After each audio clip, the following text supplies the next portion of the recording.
ito yung engine specs natin para sa Click 160 2024. 4-stroke, 4-valve, single overhead camshaft.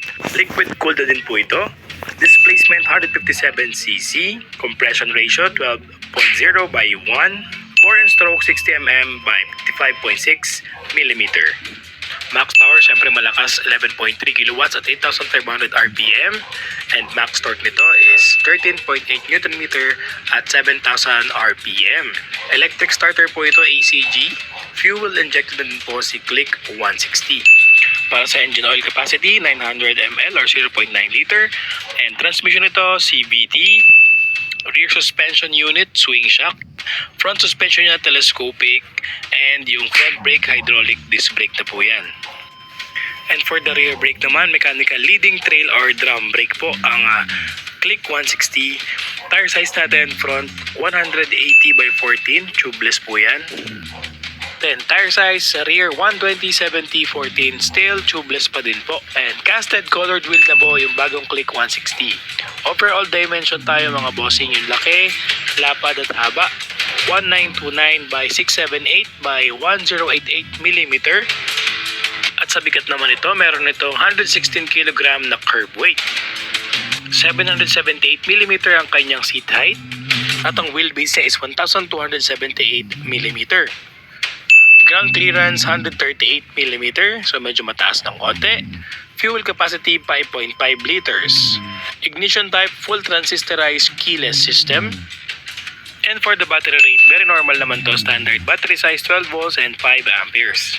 Siyempre ang kanyang detailed fuel consumption sa data is 46.7 kilometers per liter. Sobrang tipid, di ba? So talaga namang sikat tong Click at Honda Beat sa kanyang katipiran sa gasolina. Kaya nga maraming mga lalamove riders or mga rider na gumagamit nito dahil sa tipid ito sa gas. Again, another good news to sa kapwa nating mga rider dahil nga bagong design, bagong kulay ng Click 160 at Honda ito, binawasan pa nila ang SRP. From 120 plus na nakikita ko sa mga posted dealership, naging 160 na lang po ang SRP nitong bagong Honda Click na 160 2024 plus yung dagdag nila na design sa mga kulay na two-tone. So syempre pag may bawas presyo, lagi tayo natutuwa dyan. At ang panalo dyan is rider. Imagine niyo bawas presyo pero dagdag ng upgrade sa kulay and yung tulad ng keyless tapos yung two-tone color niya. So very good yan from Honda Philippines. Naway mag-update pa kayo at magbaba kayo ng presyo sa iba yung mga unit dahil mas maganda tong Click 160 kung naka-dual disc brake na ito with ABS.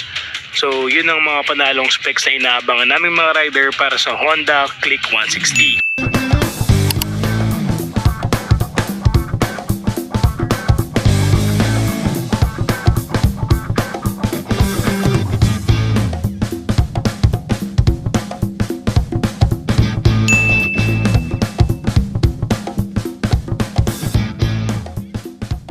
Newest version sa family ng Yamaha ng Aerox. Of course, kung merong NMAX Turbo, naglabas na rin sila ng Aerox Alpha Turbo. Simulan muna tayo sa makina.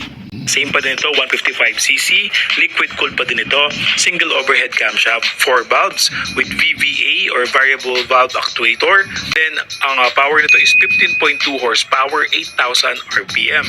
Bore and stroke na 58 by 58.7 mm. Compression ratio 11.6:1. Grabe. At ang kanyang timbang ay 130 kg. Ito pong turbo. At yung standard naman is 125 kg. So mas mabigat ng konti yung turbo sa timbang. Then ang fuel capacity nito is 5.5 liters and of course ang kanyang fuel consumption estimated is 45 kilometers per liter. So sa wheelbase naman tayo 1,350 mm at ang ground clearance naman niya is 145 mm. Seat height 790 mm, so abot na abot to ng 5'6 at 5'7. Fuel injected na rin po itong Aerox na to, na Alpha Turbo, and ang inimprove pa nilang isa is yung suspension. Sa likuran, dual shock absorber with sub-tank, not adjustable, and yung sa harap niya is KYB front fork telescopic na naka 30 mm inner tube. Mas makapal ang front telescopic suspension ngayon ni Alpha Turbo. Grabe! Isa pang inimprove yung headlight nito, naka projector headlight na rin po ito with DRL na LED. Wow, projector headlight. Para na rin Samurai Griffin, di ba? So of course, TFT display netong Aerox is napakalupit. Ang TFT display niya is merong music, navigation, may teams, meron siyang lap time record. Gusto mong mag-circuit, meron siya nun sa kanyang TFT display. And of course, meron na tong traction control system sa likurang gulong and naka-disc brake na rin po ito na single pot caliper. Wow, with traction control na din siya. And of course, yung sa harapan naman, anti-lock braking system with disc brake din siya. ABS na po ang harapan nito and disc brake din siya, of course.